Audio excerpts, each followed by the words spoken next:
രാമായണവുമായി ബന്ധപ്പെട്ട് Facebook post വിവാദമാവുകയും Lok Sabha തെരഞ്ഞെടുപ്പിനൊരുങ്ങുന്ന party പ്രതിരോധത്തിലാവുകയും ചെയ്തതോടെ CPI P Balendran MLA-ക്കെതിരെ നടപടിക്ക് നീക്കം. CPI നേതാവും തൃശൂർ MLA-യുമായ പി ബാലേന്ദ്രന് പാർട്ടി നേതൃത്വം കാരണം കാണിക്കൽ നോട്ടീസ് അയച്ചു. ഈ മാസം 31-ന് ജില്ലാ എക്സിക്യൂട്ടീവ് യോഗത്തിൽ നേരിട്ടെത്തണമെന്നാണ് നിർദ്ദേശം. രാമായണവുമായി ബന്ധപ്പെട്ട് നടത്തിയ വിവാദ ഫേസ്ബുക്ക് പോസ്റ്റിന്മേലാണ് പി ബാലേന്ദ്രൻ MLA-യോട് നേരിട്ടെത്തി വിശദീകരണം നൽകാൻ CPI ആവശ്യപ്പെട്ടത്. വിഷയം ചർച്ച ചെയ്യാനാണ് 31-ന് ജില്ലാ എക്സിക്യൂട്ടീവ് യോഗം വിളിച്ചത്. ഈ വിഷയം മാത്രമാണ് യോഗത്തിലെ അജണ്ട.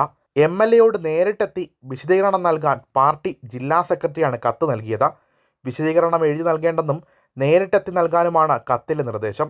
പാർലമെന്റ് തിരഞ്ഞെടുപ്പിലുണ്ടായിരുന്ന അനുകൂല സാഹചര്യത്തെ വിവാദ ഫേസ്ബുക്ക് പോസ്റ്റിലൂടെ പ്രതികൂലമാക്കിയെന്ന കടുത്ത വിമർശനത്തിലാണ് CPI നേതാക്കൾ. ഈ സാഹചര്യത്തിൽ കൂടിയാണ് അടിയന്തര യോഗം. ഫേസ്ബുക്ക് പോസ്റ്റ് വിവാദമായതോടെ ഖേദം പ്രകടിപ്പിച്ച് പി ബാലേന്ദ്രൻ രംഗത്ത് വന്നിരുന്നു.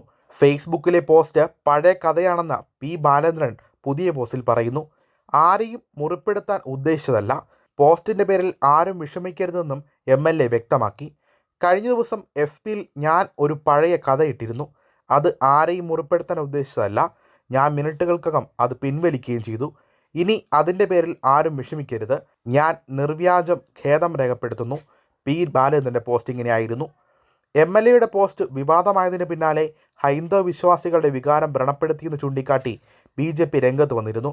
ഇതിന് പിന്നാലെയാണ് MLA ഖേദം പ്രകടിപ്പിച്ച് രംഗത്തെത്തിയത്. പി ബാലേന്ദ്രൻ്റെ വിവാദ പോസ്റ്റ് ഇങ്ങനെയായിരുന്നു. രാമൻ ഒരു സാധുവായിരുന്നു. കാലിൽ ആണിയുണ്ടായിരുന്നതുകൊണ്ട് എടുത്തുചാട്ടക്കാരനായിരുന്നില്ല. ഒരു ദിവസം ലക്ഷ്മണൻ ഇറച്ചിയും പൊറോട്ടയും കൊണ്ടുവന്നു. ചേട്ടത്തി സീത 3 പേർക്കും വിളമ്പി. അപ്പോൾ ഒരു മാൻകുട്ടി അതുവഴി വന്നു. സീത പറഞ്ഞു, രാമേട്ടാ, അതിനെ കറി വെച്ച് തരണം. രാമൻ മാനിൻ്റെ പിറകെ ഓടി. മാൻ മാരിയപ്പൻ എന്ന ഒടിയനായിരുന്നു. മാൻ രാമനെ വട്ടം കറക്കി വഴിതെറ്റിച്ച് നേരം പോയി. ലക്ഷ്മണൻ ഇറച്ചി തിന്ന കൈ നക്കിയിരിക്കുകയായിരുന്നു. സീത പറഞ്ഞു, ഡാ തെണ്ടി, നക്കിയും നോക്കിയും ഇരിക്കാതെ രാമേട്ടനെ പോയി നോക്ക്. എട്ടും പൊട്ടും തിരിയാത്ത അദ്ദേഹത്തെ കൊണ്ടുവാ. എന്നാൽ പി ബാലേന്ദ്രൻ്റെ ഫേസ്ബുക്ക് പോസ്റ്റിനെതിരെ CPI തൃശൂർ ജില്ലാ സെക്രട്ടറി KK വത്സരാജ് രംഗത്തെത്തി. MLA പറഞ്ഞത് പാർട്ടി നിലപാടല്ലെന്ന് വത്സരാജ് പ്രതികരിച്ചു. MLA-ക്ക് തെറ്റുപറ്റിയെന്നും ജാഗ്രത വേണമായിരുന്നുവെന്നും ജില്ലാ സെക്രട്ടറി വ്യക്തമാക്കിയിരുന്നു.